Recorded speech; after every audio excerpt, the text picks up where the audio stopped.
start right from the beginning. I'm Vicki King, I'm a photographer, and I'm going to talk to you a little bit about my work and how I got into photography, and the way that I think about it, and how that influences the kind of images that I make today. So I'm from Leicester originally, and when I was a teenager, I actually worked in a blood lab, so I was on quite a different path to what I'm doing now. And I had quite a bit of beginner's luck, I think, because I stumbled across photography mostly by accident, and I didn't know anything about what I was doing with the camera. I didn't know what an f-stop was or an aperture, but somehow me messing the settings up at the time made me think the images that I made were much more interesting than what was actually in front of me. So after finding this kind of magical thing that came really naturally and excited me so much, like I became very obsessed with it and ended up moving down to London to study at LCC about 10 years ago. This is some of the work that I made when I was there.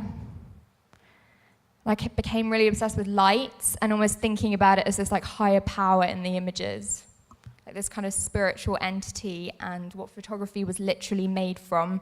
So from the beginning, I was introduced to it as this thing that was more about making a fiction and an elevation of real life, opposed to something that was purely documentary. So photography's ability to find something unreal in the mundane moment is something that I find really fascinating. It can make real life feel secretive and mysterious, a little bit like in its inception, how people viewed it when it was first made, like with Victorian spirit photographers who were tricking people into thinking they could see their dead grandma in a long exposure photograph. Obviously, I'm not trying to do that, but it's something quite interesting to keep in that mindset of looking at things with a sense of wonder. Like it's this mixture of science mixed with something inexplicable. This was something that I made at uni as well. It was like my final project, and it was initially inspired by some of the news footage during the 2011 London riots, where there was a lot of like imagery of like the sky on fire and this real sense of like social unrest. And I was kind of comparing it to like old John Martin paintings. He was a painter who painted these really like big apocalyptic scenes with like voids in the sky. And then it became about something like much less literal in the end. And I was trying to make something that was more like this apocalyptic, like dream space where everything was on fire. And that's still something that I'm really interested in working with now, like these visual metaphors. So this was something that I made this year.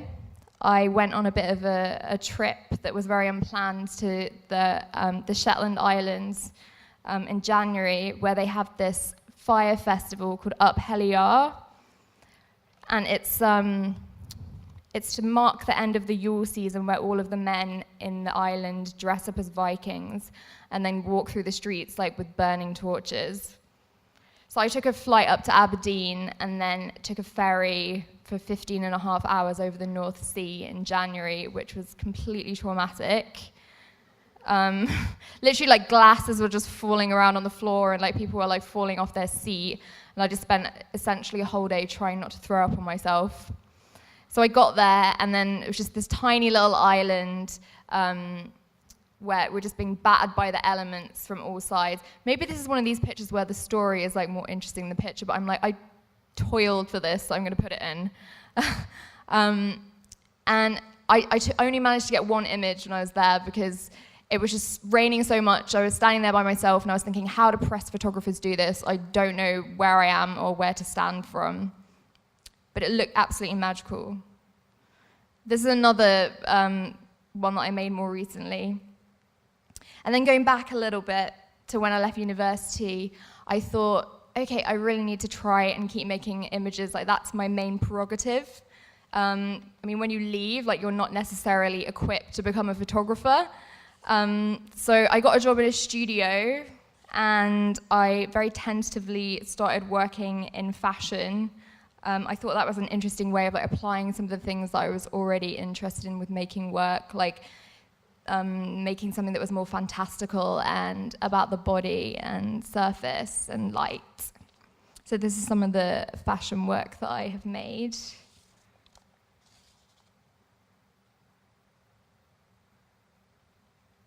With this one, I wanted to encapsulate some of the elements of the project that I showed you previously. So the initial plan was to shoot it on location at night and light it so it appeared really surreal. But as a lot of things with fashion, we didn't have the budget to fly a whole team over to a random country. So we ended up doing it in a studio in Paris in the middle of winter. And I wanted the girls to kind of feel like they were exploring this like unknown planet and this like in-between space that was somewhere between real life and fantasy.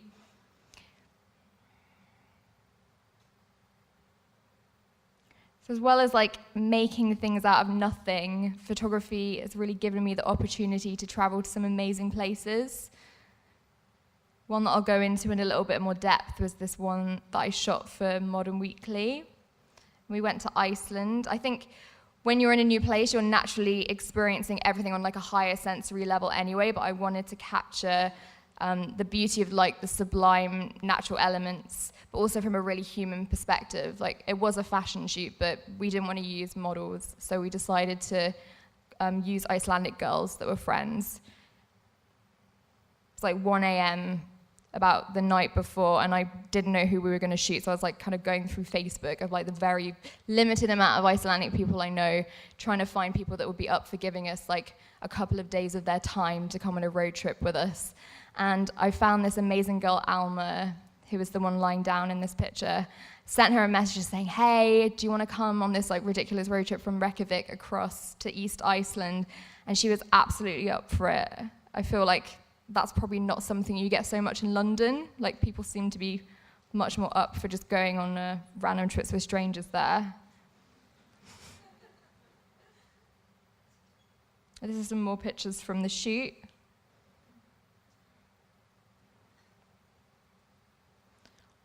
So if you haven't clocked onto it already, I really like to spend a lot of my time in a fantasy space that photography gives me opposed to real life.